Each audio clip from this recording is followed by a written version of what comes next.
आजमगढ़ के कलेक्ट्रेट क्षेत्र में बुधवार को हिंदू रक्षा संघर्ष समिति के तत्वाधान में बांग्लादेश में हिंदू मठ मंदिरों पर हमले, तोड़फोड़ व महिलाओं बच्चियों संग दुष्कर्म, दुकानों में लूटपाट जैसी घटनाओं के विरोध में विशाल धरना प्रदर्शन का आयोजन किया गया। अपने संबोधन में यहां आए हिंदू व इस्कॉन तथा अन्य मठ मंदिरों से आए धर्माचार्यों ने बांग्लादेश में हिंदू धर्मावलंबियों पर अत्याचार को मुखरता से उठाया।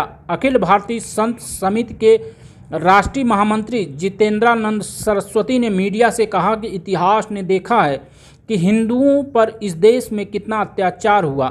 जो लोग पूछते हैं कि कैसे हिंदू मठ मंदिर तोड़े गए और साजिश के तहत हिंदुओं पर नरसंहार हुआ था, वह बांग्लादेश में देख सकते हैं कि ऐसे ही हुआ था।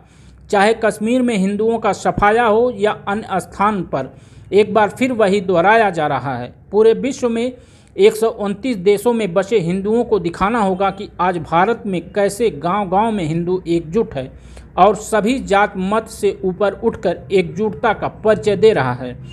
1971 में बांग्लादेश की आज़ादी के समय जिस प्रकार से तत्कालीन प्रधानमंत्री इंदिरा गांधी और तत्कालीन सेनाध्यक्ष सैम मानेकशा के बीच वार्तालाप में युद्ध के समय को लेकर चर्चा हुई थी और तत्कालीन सेनाध्यक्ष ने कहा था कि आपको युद्ध लड़ना है कि जीतना है, यह तय कर लीजिए। तब तत्कालीन सरकार ने युद्ध जीतने की बात कही थी। वहीं स्थिति आज भी है। सरकार इस मामले पर पूरी तरीके से गंभीर है। मोदी सरकार निश्चित रूप से इस मामले में कदम उठाएगी, लेकिन हम समय तय करने के पक्ष में नहीं हैं। सरकार ही समय तय करे कि कब कैसे क्या कार्रवाई करनी है। उन्होंने कहा कि आज बांग्लादेश में 1 करोड़ 20 लाख हिंदू हैं।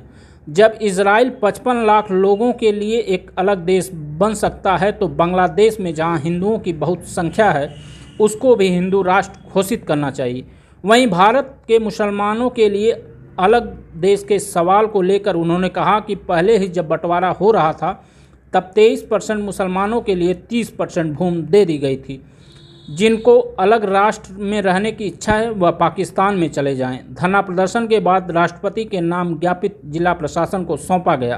प्रकार एक अंतर्राष्ट्रीय षड्यंत्र के तहत हिंदू जेनोसाइड, लोग पूछते थे मंदिर कैसे टूटे, और हिंदू मंदिरों के लिए आज जो दावा कर रहा है ये कब तोड़े गए थे, कैसे तोड़े गए थे, तो जिन पीढ़ियों ने नहीं देखा, जिन्हें उत्तर नहीं प्राप्त, वो आज बांग्लादेश में जो कुछ हो रहा है और 90 के दशक में जो कुछ भारत के जम्मू कश्मीर के अंदर हुआ, इन दोनों से इस प्रश्नों का उत्तर मिल जाएगा। आगे की पीढ़ी हिंदू समाज की यह तंस न झेले, इसलिए इन विषयों का निपटारा अभी चाहिए। अगर गांव-गांव ये भारत के प्रत्येक जिलों में एक साथ प्रदर्शन हो रहा है। एक 3 दिनों की तिथि तय की है कि इस 3 से 4 दिनों में भारत के प्रत्येक जिले अपनी सुविधा से हिंदू समाज उठ करके खड़ा हो। अन्यथा दुनिया में धर्म के नाम पर अगर सर्वाधिक हत्या हुई है तो हिंदुओं की हुई है, और वो हत्या है 45 करोड़ से ऊपर। तो अब हम इस हत्या को, इस बलात्कार को और इस दंश को सहने को हम तैयार नहीं हैं। इस सरकार से क्या मांग रहेगी? सरकार निष्क्रिय बनी हुई है, 3-4 महीने से लगातार कोई कदम नहीं उठा। सरकार निष्क्रिय नहीं है। अगर सरकार निष्क्रिय होती तो बांग्लादेश में शेख हसीना की हत्या हो गई होती। 83 किलोमीटर की दूरी है ढाका और हमारे अगरतला के बीच में, त्रिपुरा की राजधानी की।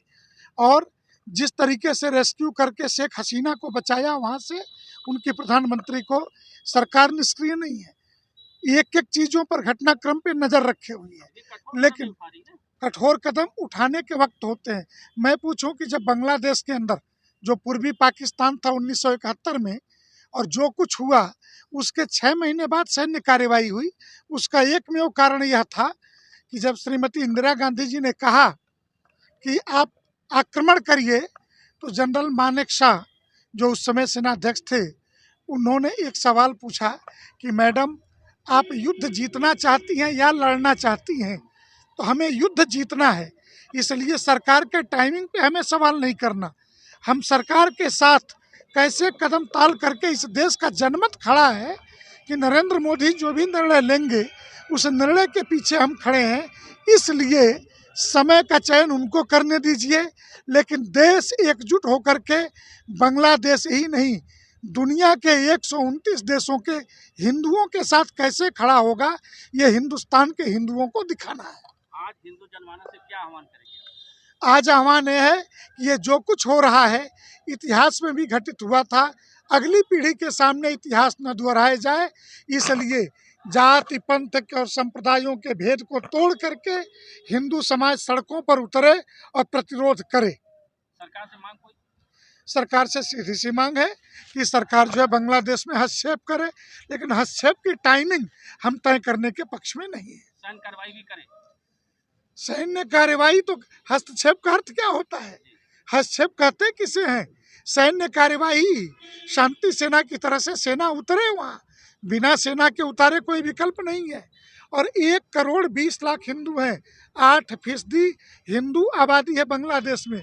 अगर 55 लाख की आबादी इजराइल के यहूदियों के लिए एक देश बनाया जा सकता है, तो 1 करोड़ 20 लाख हिंदुओं के लिए बांग्लादेश का जो चटगांव वाला हिस्सा है, जिसमें हमारे 2 शक्तिपीठ हैं, ढाकेश्वरी देवी समेत, वो पूरा हिस्सा काट करके एक स्वतंत्र हिंदू राष्ट्र क्यों नहीं बन सकता है, ये तय करना है और सरकार उसमें वहाँ के हिंदुओं की मदद करे। मुस्लिम चाहेंगे कि हम 20% है तो एक अलग देश बनाएं। 23% नहीं, इसका उत्तर ले लीजिए। 23% जब वो थे, 30% भूमि काट करके उनको देश दिया जा चुका है। वो हिंदुओं के और हिंदुस्तान के रहमो करम पर जी रहे हैं। अगर उन्हें अलग देश चाहिए तो पुनः पाकिस्तान प्रस्थान करने के लिए वो स्वतंत्र हैं, उनकी जमीन वहाँ दी गई है, वो जा सकते हैं। संभल में भी इस तरह की घटना हुई थी, उससे क्या कहेंगे? संभल की घटना शुद्ध रूप से मुसलमानों की गुंडागर्दी है, और इस गुंडागर्दी में पुलिस प्रशासन मरने के लिए नहीं है। इनकी गुंडागर्दी, न्यायालय ने आदेश दिया सर्वे करो, और न्यायालय के आदेश का पुलिस पालन कराने गई। ये रातों रात ईंट पत्थर आए कहाँ से, किसी ने पूछा क्या? और ईंट पत्थर चलाने वाले को जिन राजनीतिक दलों ने प्रश्रय देके 5-5 लाख रुपए दे रहे, उन गुंडों से पूछा जाना चाहिए कि वो राजनीतिक दल चला रहे हैं या गुंडों का समूह चला रहे हैं।